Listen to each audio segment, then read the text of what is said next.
Hello, my name is the Gaming Critic. I review video games with no regrets whatsoever. Now,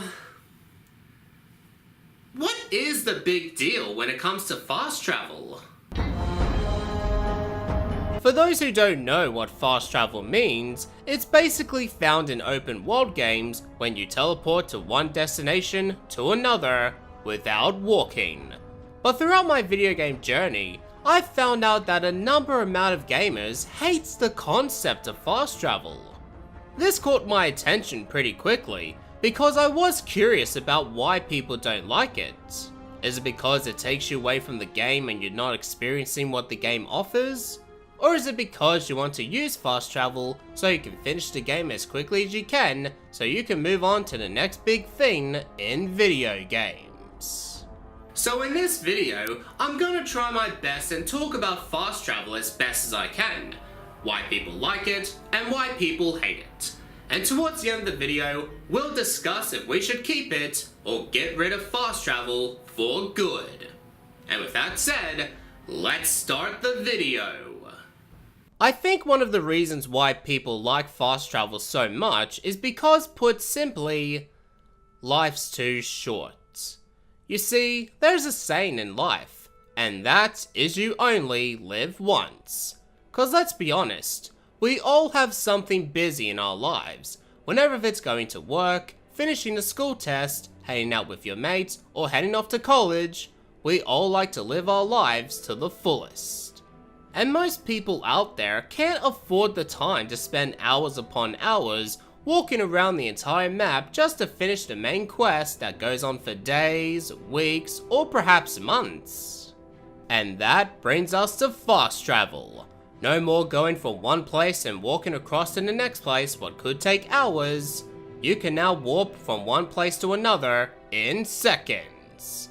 With most games, however, you can only fast travel to a certain destination if you have found it on your map once.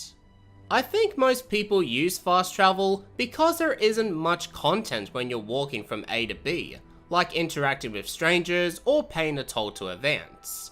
Some open world games do have this and it is interesting at first, but seeing it again and again, it can get old pretty quickly. Without going on a quest while walking, you get to explore and find new sites, finding some cool items and killing enemy strongholds. But however, if you are walking while a quest is activated, all of that is kinda ignored because the only thing that you're focusing on is trying to get to the next destination. And that's because there's not much content or anything special that gives you a reason to walk instead of fast travel. A few games out there do give you a reason to walk instead of fast travel, and one of the examples is the Elder Scrolls 4 Oblivion. When you walk in Oblivion, you can jump and increase your athletic skills, making you level up faster. This acts as an award for not using fast travel, and maybe when it comes to not using fast travel, you can interact with cities and objects like Infamous and Batman Arkham Origins, for example. And interacting with different cities makes it a lot more fun than using fast travel. Now, I can understand why people would hate fast travel, because it can become very abusive and you could miss out some great details that many game developers try to offer, but when it comes to fast travel and quest, it all falls back to the game developers and how they can match the two together while still giving us the option to walk. Let's say you're playing the Elder Scrolls 5, Skyrim. You activated a quest in Markarth and you're ordered to go to Riften and collect an item and come back to deliver the item just to be rewarded with 50 coins. Now, how would you tackle this quest? Would you A. Use fast travel to beat the quest what could take up to 4 minutes, or B.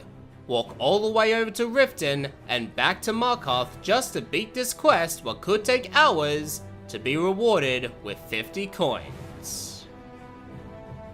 Now, the majority of you are probably going to say A, and I don't blame you. I would probably say A as well, but here's my point. It's how the game developers design the quest and the locations as well that tells us if we should fast travel or not. If the quest is located just 10 minutes away from where I'm standing, then I'm absolutely fine with walking. But if the quest is located over at the other side of the map, then of course I'm gonna use fast travel. Because most people, even including myself, can't put in the time any effort to walk all the way to the other side or walk back to the same location 3 to 4 times that we've already discovered. And if they do decide to walk to the other side, it will get very boring very fast, just by going through the same pathways over and over and looking at the characters' movements, which can get pretty stale. Another thing game developers should consider doing in the future is give us a consequence for using fast travel. The Grand Theft Auto series does this brilliantly. The way to use fast travel in GTA is to catch a taxi. What's the consequence for the outcome? You have to give up some of your money. The more I think about it, the idea of paying money to use fast travel is genius. This is a good example of not using fast travel and instead going to the place yourself. Game developers, please take note.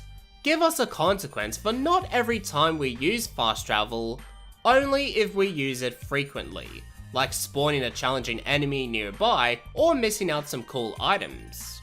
And maybe there could be different types of using fast travel instead of using it on your map, like the taxi mentioned earlier, the horse carriage, and interacting with signs in the middle of town. To understand fast travel a bit more, I decided to do an experiment. I tried to play Fallout New Vegas' entire campaign from start to finish, but this time, finishing the game without using fast travel. Now, at first, I was doing okay, but then, after 7 hours of playing, I used fast travel. Because I can't stand going through the same paths over and over again and doing some insane amount of walking from one side of the map to the other. But if there was one lesson I've learned throughout this entire experience, is that if you want to finish an open world game without using fast travel, is you have to learn to adapt patience. And if you can beat games like Skyrim, Fallout New Vegas, and The Witcher 3 Wild Hunt without using or thinking about fast travel, then I give you some massive respect. Because it's extremely tough to finish an open world game without using fast travel. I even had to put on some music and some Pornhub videos just to keep myself entertained. Wait.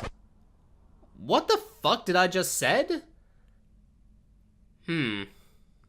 I should probably edit that one out. But I will say that without using fast travel, I've gone to explore and admire some of the details that this game offers, and even managing to find a location I have never been before. So playing through a game without using fast travel has its ups and downs, but I think at the end of the day, that's all up to the player and what kind of mood the player is feeling. Okay, so on to the conclusion of this topic. Should we get rid of fast travel for good? Absolutely not. Cause let's be honest, fast travel has always been a reliable source for us gamers, and getting rid of it now will only accomplish nothing but getting people very angry about it. But I will say that I just wish that game developers can get a bit more creative with their fast travels, instead of going on the map and pressing the A button. And give us some different and interesting interactions with strangers that'll make us want to walk instead of fast travel, and give us some nice and unique details to look at so we can go on an adventure and explore. But hey, if that doesn't interest us, well, at least we have our fast travel. Fast travel can be abusive at times, but getting rid of it now will only ruin the open world genre, and a lot of people starting a riot. As much as I've discussed about fast travel, I'm curious to know what you think about fast travel. Do you like it, hate it, or do you have a mixed feeling? be sure to share your opinion with everyone else and comment down below. And until next time, thank you for watching this video, and if you enjoyed it, make sure to leave a like, share the video, and subscribe today. My name's the Gaming Critic, telling you to keep calm and keep playing video games.